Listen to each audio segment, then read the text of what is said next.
All right, good morning. Friday morning crisp. I think the first real cold morning we've had here in the Uh, Northeast. it is Uh, cold.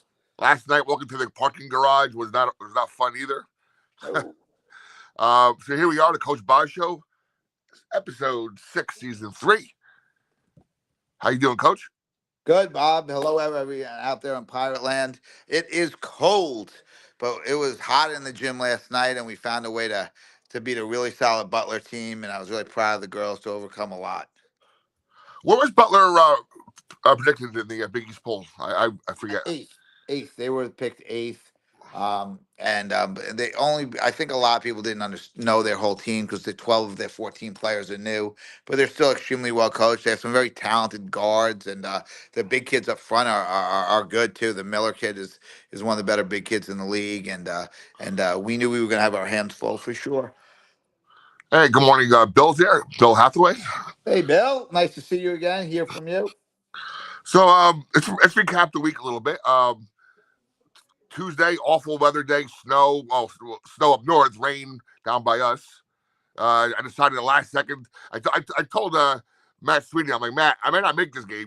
Look, I'm getting older now. I hate driving in bad weather, especially Yep. snow and ice. But I made it down there. It was luckily the weather broke early. I tell you, first time for me in Jadwin Gym. Someone who grew up playing basketball in the '80s. Pete Carrill and whatnot. It was Yeah. kind of a thrill to be in that little environment. I gotta say, Princeton treated the media pretty nice. I was very surprised about that. I'm starting to get out there more. I want to maybe hit UConn and this year with you guys. Yeah, please. We'd So, love so to it's have nice to that. see. It was nice to see Princeton. Again, nice trip. A school that's always a perennial top 25 program. And I mean, for second quarter, you guys came out blazing with the threes. And I was like, Yeah. I mean, even Valenzuela popping out from the underneath, hitting a couple of threes. What happened in that game that you think maybe changed in the second half? I think more the fourth quarter. We missed a bunch of free throws. We didn't execute offensively. We allowed that inbounds play the kid to make a three when we were up one. We needed to get the extra stop and we didn't. And then we ran a play at the end of the game, and we not just Jada. No one executed it properly on the floor, or we didn't do a good job as a staff again relaying what we wanted. So it was a failure on all ends, and it's a shame, because I thought we played good and I thought they were really good. They're gonna go 29-3, 30-3 this Starting to year. get out there So more. they're a really good team, and we just had a great opportunity and let it slip through our hands. But I give the kids credit. We didn't suck on Wednesday. We came back on Thursday and we're ready to play. Um, yeah, how do you describe the environment in Princeton? I mean, they really came in. Someone was telling me that the Princeton men only have one side of the bleachers open, so I guess they really catered to their women's program, down there. Yeah, I don't know. We walked in and I was trying to watch a little of Princeton's men's practice and he threw me out. So Oh, really? I thought that was actually rude, to be honest with you. But that's okay. He's really struggling this year with his team and he's struggling to keep his players. So maybe that's on his mind a little bit. Obviously, I would show him a lot more courtesy than he showed us, but that's who they are, and that's fine. No, yeah, I have no idea. I just know their women's program is a tremendous program, top 25. She's got it going really good. Coach Ruby and I love playing against each other. Yeah, she But really works the officials. she does. She She's on it. does. I was sitting right across from her, and no, which is the opposite from our home games. And I was really watching how every little ticky tacky thing she's on them, like kind of like conditioning them for like a good call in the fourth quarter. Yeah. No, she works the officials well, but she's also a really good coach, and I have a tremendous amount of respect for her. I really do. Um, Coach, were you but involved with Madison St. Rose at all when she came out of yeah, Madison St. Rose visited us. They were very respectful. We went through the process. I really like the kid a lot. She chose a great school and a great institution, and I'm really happy that she's back playing and battled back from the injury. And like I said, she went and played for a great staff with great coaches, and is going to get a great education. So she made a great choice. Yeah, I saw her mom talking to um, Coach Jose after the game, and she was like, "Coach, she has one more year eligibility yet. She has one more No, year. You never know." no, No, we're not. She's not in the transfer portal. We're just family friends. But now, Madison's got to focus on this year, play really well, and now we're really happy with the players we have, and that's all we got. We're not allowed to really discuss recruiting Oh, nor of course. whatever. I thought I Yeah, had a laugh though when they're just talking. It's fun to see an yeah, in-state it's all rivalry. fun. Yeah, yeah. Now, real quick, we mentioned this I think 2 years ago. Like, what happened to Rutgers? They don't want to play us anymore. Coach Cook, we decided to go away from playing us. We do scrimmage, and that's what she felt was best. I obviously have a great idea of really promoting it, making it similar to the men, doing it as an NIL event and stuff. So we're going to discuss it again this year, and I'm hoping she wants to do that. But if not, I have a lot of respect for how she wants to run her program and run her thing. I can only control what I can control. Princeton and I have always agreed that we're going to play every year, and it's a great game for them. It's a great game for us. And, you know, if we can get Rutgers to do it, that's fine. I know this is the last year. I think Rutgers is contracted to play Princeton. So, we'll see down the line if they continue to do that as well. But, like I said, it's about right now us and Princeton are playing each other. At least we scrimmaged Rutgers, and hopefully in the future we'll play them as well. John Coffey, long time no see. Par's looking good. Thank you, John, for joining us. Thank you. Bill, we'll get into NC State in a few moments. All right, let's switch over to last night. So the girls get back a little disappointed. So were you happy to see their turnaround and their intensity switch in like 48 hours? Yeah, it's really impressive. I give them a lot of credit. We really do a nice job of bouncing back. It's hard, and it's gonna be hard on Sunday, hard on Tuesday, but you gotta be able to do this. And when you get in the tournament, Big East, NCAA, hopefully, God willing, you're gonna play, a game on, and then a game for less than 48 hours later. So you got to figure it out. And the girls just battled. I mean, the Big East. When you get in the Big East, every game is hard. There's no easy game. So we knew Butler was going to be hard. They're unbelievably well coached. They have a great staff, and they have some really talented players. So we did a really good job on that, and stuff. And I think where the game turned was clearly the end of the third quarter. We had some good defensive pressure. That we get a stop, and then we scored on that full court play that Coach Jose has drawn up, and we've practiced many times. But I give the kids a lot of credit for executing that play, and then we came out, scored the first 5 points of the fourth quarter, and maintained control of the game at that point. So you're really in a good way out of control last night. You're so fun to watch from anywhere in the arena. Was that just because of the Big East, or was it something you do to motivate your team? I just think our team needed a little bit of energy, and it was hard. We played a really tough game on Tuesday, and we were upset we lost. We were very upset we lost. So I needed to pick them up and raise their confidence and raise their intensity, and that's my job. I'm not the best X's and O's person in the world. We have Jose and Pete and Dee Dee and Cassandra for that, but. What I do is try and motivate our players, try and keep them positive, try and keep them excited to play basketball. And I thought last night we really needed that boost. So, and I knew how important the game was because I know who we got coming up. Look at our schedule. We're at NC State, home Columbia, at home Auburn, home Washington State.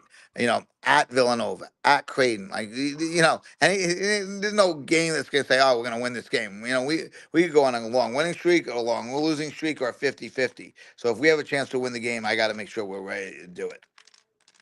No, absolutely. Let's get into NC State. Like Bill there, Coach. What's the game plan against NC State? I noticed and Matt's write up, pregame write up. They actually have a Jersey girl on the They team. That's do. NC That's State. how, yeah, that's how it started. Zoe Brooks, is one of them, and they have another one. The kid, what's her name? I think she's a Jersey kid too, Quigley. So they have two. But Jody Brooks' father helped us in the recruiting process. He's an AAU guy, and I said, "Well, thank you for helping us with another kid." And he said, "Is there anything I can ever do for you?" He's like, "Well, we'd love to have Zoe play at Seton Hall." So I called up their head coach, Wes Moore, is a good friend of mine. I said, "Wes, do you ever want to come here?" He's like, "Really don't want to go to Seton Hall, but if you come here first, we'll come back." I said, "Let's do it. Let's do it for Zoe and Quigley. You got Jersey kids."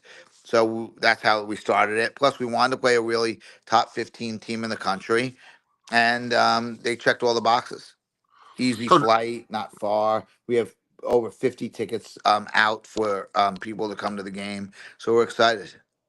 so a game like that, which is again not that far of a flight, what's your normal business day? Do you get down? You get down tomorrow, right?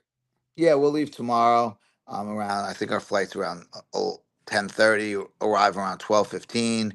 We'll practice 2 to 4. We'll go have dinner. We'll go over some film. The next morning we'll get up. We'll either take a shoot around or we won't, depending on how the kids feel. Play at 2 o'clock. We get on a 7 o'clock flight to come home. We're home by 9:30. And I'm back in class the next day. Yeah, last day of classes is Monday. Oh wow, very nice. Yeah, So what's your anticipation with this game? I know they're about, I think they're 5-4. They were yeah, preseason picked in the top 25. They kind of maybe fell off a little bit. I think they're right behind in the voting, right by Princeton in that area. So you're playing two teams in a week that are right on the cusp of top 25, where frankly we should be as well. right. I mean, they're 5-4. They have wins over Tennessee, losses to TCU, Oklahoma. I mean, they're really good. I mean, they just played a really hard schedule. Um, you know, we need to game plan wise. We need to control the paint. Points in the paint are really important. Got to find a way to keep them out of the paint. Defensively, offensively, we've got to move the ball. We've got to attack the basket better. Set our teammates up for some open shots. If we don't, their length and their size and their strength, it's going to really cause a lot of problems for us. Mariana, again, I can't speak enough how impressed I am by her. And last Oh, night, career highs, scoring and rebounds, and makes it look almost effortless the way when she's yeah. out there. People forget. So I've been here 2 months. So now she's at the end of her preseason. The soreness of her body starting to go away. She's starting to feel more comfortable with the team. She's a really talented kid who continues to work hard. So I think there's a lot of upside still to be seen with Mariana. All right, so you come back next week, then you have Columbia. So what does Columbia bring? And again, another team that's always on that cusp, right? They're always in that Yeah. also getting votes area. And how similar or not similar are they to Princeton? Different. They press, they run. They have one tremendous scorer, but they play really physical and really, really aggressively. Princeton's more, they play at their own speed. They're very skilled at all their positions. Columbia's just a gritty, tough team. They're skilled as well, but they just play a little faster, a little, like I said, just different. But they're both really good teams. They're both unbelievably coached. I mean, Carla Berube is one of the best coaches in the country for Princeton, but they have Megan Griffith in their league, who's one of the best coaches in the country. And not too many times you see, a league of, Mike McLaughlin's a great coach as well at Penn and Carrie's and Carrie Moore at Harvard. They have four of the best coaches in the country in their league, so it's a very well coached league. So these teams come in very prepared.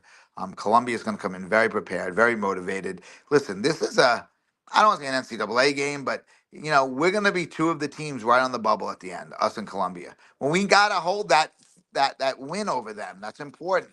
Now, if we lose, does that mean we can't make the NCAA tournament? Of course not. Does that mean they can't? Of course not. But we need to, we need to pile up some wins against some good teams, and this is another opportunity for us. But Sunday first. We're really focused on Sunday. We know it's going to take a great effort and a great performance, but we're ready for it.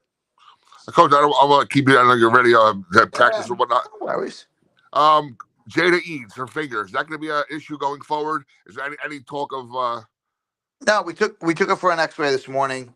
It was displaced last night. Our amazing trainer, Christina, and our doctors here, just put it back into place. Jada was tough. She taped it up. She went out there, so it's gonna, but no, no X-ray came back clean. She's gonna be in a lot of pain, but she's gonna play. So at the end of the day, Jada's amazing, and she really is. Now is she now? I see this a lot on the men's side with Bud Clark as well. Now you have more players this year than she had last year on the team. More playmakers, Valenzuela, Codio, players like that. Obviously Savannah, Catalan.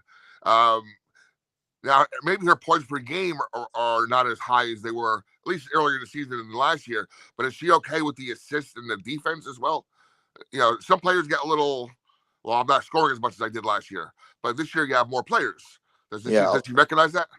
a lot of players feel that way. I'm not getting mine. I'm not getting mine. She's not one of them at all. That's why she's a captain and a leader. She's a great player. Not great. I told her, I hugged her as she came out of the game last night. I hugged her. I said, I'm as proud of you as I've ever been, because it was hard to go back in that game last night. That finger was in a lot of pain, and she did it. So she doesn't care. She's a competitor. Her and Savannah lead by example. They're great competitors. They're winners. They want to win. They don't care about personal statistics. They want to win the game, and they're great at it. Comment by Bill. Comment about your bench, coach. Very, very, very strong bench. Very deep. Yeah, Jacayla really came off the bench last night and really helped us. I was really relieved because she's got it in her. I thought Messiah Hunter was a plus 21 in 12 minutes. She's playing on a really bad foot, so she's kind of limited with her minutes, but she did a great job. And I thought Savannah Jones gave us some great minutes, great 10 minutes in the game. I was really happy for her. So, our bench is good. Some days it's other people. Obviously, Zahara is one of our best players, and she comes off the bench, and she didn't have a good game last night, but she was supporting her teammates. She did a great job, and came off the bench, and the other kids did really well. Our bench is going to be a key for us to make the tournament this year. We've got to utilize them. Yeah, they've all got to be ready. They're all not going to play every game. I'm trying to explain that to them.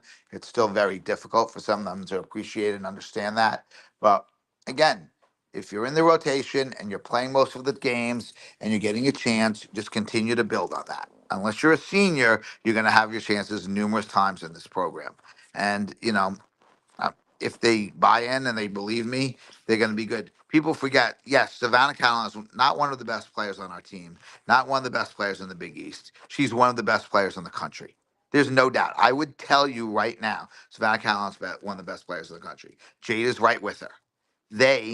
Jada had a better freshman year than Savannah, but Jada still is way better this year as a sophomore. Savannah, who had a good, solid freshman year, she wasn't great, she wasn't bad. I think she was all rookie, but she had an above average sophomore year and is going to have a great junior and senior years. You got to let it come day by day. Just get better. Why are Jada and Savannah better? Because they work hard at their craft every day.